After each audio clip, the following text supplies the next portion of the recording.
जी नमस्कार, मैं हूं शैलेंद्र चौधरी। स्वागत करता हूं मैं आपका आपके अपने यूट्यूब चैनल में। साथियों, बीएड को एक बार फिर से निराशा हाथ लगी है। बीएड को अब तक का सबसे बड़ा झटका मैं कहूँगा लगा है। बीएड को जिस तरीके से प्राथमिक से 2023 में बाहर किया गया था, उसके बाद तमाम लोगों ने अपने अपने तरीके से लगातार बीएड को अंदर कराने के लिए प्रयास करते रहे। उनमें से एक मैं भी था। मैं समझता हूँ इंडिया के अंदर इकलौता मैं ऐसा शख्स था जो सबसे पहले एनसीटी गया, और कम से कम 10 से 15 बार मैं एनसीटी गया। सुप्रीम कोर्ट के चक्कर लगाए, केवीएस हेडक्वार्टर के चक्कर लगाए। दिल्ली में धरने कराने की बात हो, डीसीपी ऑफिस तक से परमिशन लाकर दिल्ली में धरना तक आयोजित कराया गया। अलग अलग तरीके से सभी लोगों के द्वारा प्रयास किया गया, लेकिन एक बार भी प्रयास सफल नहीं हुआ। बीएड को हम लोग अंदर नहीं करा पाए। लास्ट ऑप्शन, बार बार जब भी कोई केस होता था, चाहे वो बिहार की तरफ से हो, बिहार वालों के साथ आइए, 2 बार मेरे द्वारा फाइल की गई, ये हो, कोई भी अगर केस वहां पहुंचता था कोर्ट में, तो सिर्फ और सिर्फ धुलिया जी एक ही शब्द बोलते थे कि आप लोग रिव्यू में आइए, रिव्यू में आइए, रिव्यू में आइए।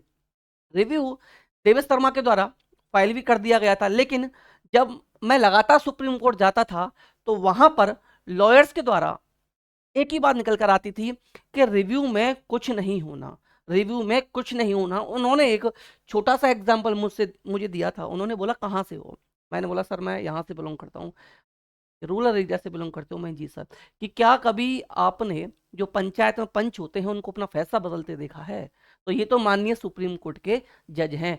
वही जज अपना फैसला खुद कैसे बदल सकता है? आप सोचिए, सोचने वाली बात है। और उन्होंने इतने अच्छे तरीके से वहां मैं समझाया था, उसी दिन मैं समझ चुका था कि रिव्यू में तो कुछ नहीं होता और रिव्यू रिजेक्ट होगी। और उन्होंने जो वर्ड बोले थे वही चीज हुआ कि रिव्यू पर उन्होंने ये बताया था मैं कि सुनवाई तक नहीं होनी। मैं बार बार यही चीज अपनी हर वीडियो में रिपीट करता था कि रिव्यू पर सुनवाई तक नहीं होगी। मैं आपको ऑर्डर दिखाऊंगा, ऑर्डर में क्या किया है, पूरा ऑर्डर मैं यहाँ आपको दिखाने वाला हूँ कि रिव्यू में सुनवाई तक नहीं होनी। और आपका रिव्यू जो जज होते हैं वो अपने चैम्बर से ही उसको रिजेक्ट कर देते हैं, अपने चैम्बर से ही रिजेक्ट कर देते हैं। तो फाइनली अब हमें करना क्या है, आगे की प्लानिंग क्या है, किस तरीके से हम बीएड को बचा सकते हैं, उन सभी पर मैं लगातार लॉयर्स के कांटेक्ट में था।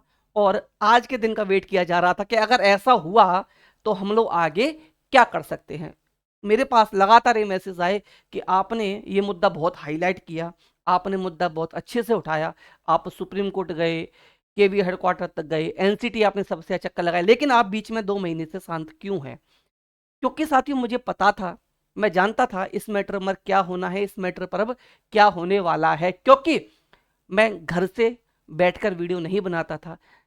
जितने टाइम मैंने सुप्रीम कोर्ट में दिया, मैं समझता हूँ एक गांव का जो सबसे ज्यादा वो होता है, वो थाने में भी इतने चक्कर नहीं लगाता जितने कि मैं सुप्रीम कोर्ट में चक्कर लगा चुका था। इतने वकीलों के पास में मिल चुका था, इतने लॉयर्स से मेरी बातचीत हो चुकी थी, इतने एओआर के मैं कांटेक्ट में आ चुका हूँ कि मुझे पता था इस पर क्या होना है। और हमारी प्लानिंग बस यही थी कि अगर इन केस अगर ऐसा होता है, भगवान से पहले तो यही प्रार्थना थी कि जो 0.1% चांसेस हैं रिव्यू एक्सेप्ट होने के, तो हम लोग क्या करेंगे। बट अगर रिव्यू रिजेक्ट होगा तो हमारी क्या प्लानिंग रहेगी, यही हम लोग प्लानिंग में लगातार लगे हुए थे। मैं शांत नहीं था। मैं जिस दिन से बीएड बाहर हुआ था उस दिन से बीएड के लिए काम कर रहा था, कर रहा हूं, और आगे भी करूंगा जब तक कि बीएड को, देखिए 0.1% भी अगर मेरे पास होप होगी, 0.0000001 भी कोई कहे ना, अगर इतनी भी होप होगी तो मैं उसके लिए लगातार प्रयास करता रहूंगा। लगातार प्रयास प्रयास हम लोग करते रहेंगे कि बीएड को कैसे भी करके प्राइमरी में शामिल करा लिया जाए। मैंने एक अथक प्रयास भी किया था कि मैं सभी जितने भी स्टेट्स हैं उनको एक मंच पर ला सकूं, एक मंच पर आकर हम लोग एक साथ, देखिए एक उंगली से काम नहीं चलता, सभी उंगलियां मिलकर एक मुट्ठी बनती है तभी कुछ हो पाता है। यूनिटी होना बहुत ज्यादा जरूरी है। एक बार बहुत अच्छे से मैंने कोशिश की थी, फिर उसके बाद दूसरी कोशिश मैंने पहले एनसीटी पे की, वहां हम लोग कामयाब नहीं हो पाए। दूसरी कोशिश मैंने की कि जंतर मंतर पर मैं सबको एक साथ ला पाऊं, वहां कुछ हद तक कुछ स्टेट्स, चाहे यूपी वाले हों चाहे मैं था, दिल्ली के कुछ लोग आए, बिहार से मिक्कू पालो दीपंकर आए, देवेश राजस्थान से आया, तो कई एमपी का सपोर्ट था उस समय पर, तो कई स्टेट्स ऐसे थे जो मिल गए थे, लेकिन बाद में भी फिर कुछ नहीं हो पाया।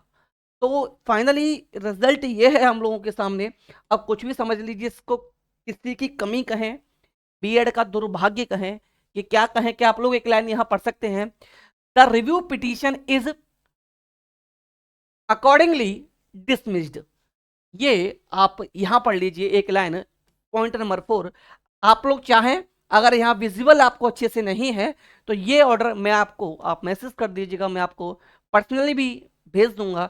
यहाँ पर फाइनली बीएड की जो रिव्यू याचिका थी, ये डिसमिस्ड कर दी गई है, और डिसमिस करने वाले जो जज हैं, ये 2 जज थे, जिसमें से एक जज वो भी हैं जिन्होंने जो फाइनल डिसीजन बीएड को अगस्त में बाहर करने का दिया था, सुधांशु धूलिया सर, सुधांशु धूलिया जी भी यहाँ पर हैं।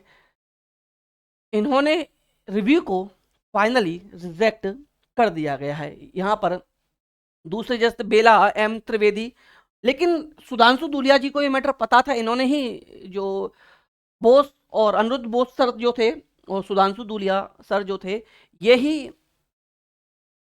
2 जस्टिस थे जिन्होंने बीएड को बाहर किया था, उनमें से एक सुधांशु धूलिया। तो इन्होंने पूरा, इनको मैटर पता था। और जब एक चीज समझिए, आप ही कोई फैसला इतने लोगों के सामने ले लें, तो आप उसको पलट नहीं सकते, अपने फैसले को आप लोग बदल नहीं सकते। भले ही आपको पता है कि आपसे गलती हुई है, लेकिन सभी के सामने आप लोग, रूम कमरे में बंद 5 लोगों के सामने आप गलती स्वीकार नहीं कर सकते कि हाँ मुझसे गलती हुई है। तो वो तो एक जज हैं, और माननीय सुप्रीम कोर्ट के वो बहुत बड़े जज हैं, तो वो अपना फैसला कैसे पलट देंगे, ये आखिर में होना था, ये हमें स्वीकार करना पड़ेगा कि रिव्यू में ये होना था, और वो आखिरकार हो गया। अब आगे क्या क्या हो सकता है उस पर हम लोग, अगर मैं एक प्रयास और करके देखूंगा, लोग इसके साथ बातचीत करके, लोग अगर 5-7 स्टेट्स के लोग मिलते हैं, 10-20 लोग यहाँ आते हैं, एक फाइनल डिसीजन पर कुछ पहुंचते हैं, तो आगे इसके लिए जो अंतिम प्रयास है वो जरूर चलाया जाएगा, और मेरे द्वारा वो जरूर चलाया जाएगा। तो यही इन्फॉर्मेशन मुझे शेयर करनी थी कि बीएड रिव्यू आज का बीएड की डिसमिस्ड हो चुकी है। यहाँ देख सकते हैं कि बीएड की रिव्यू याचिका हो चुकी है डिसमिस्ड। अब आगे जो भी होगा आप लोग के साथ शेयर किया जाएगा। नमस्कार।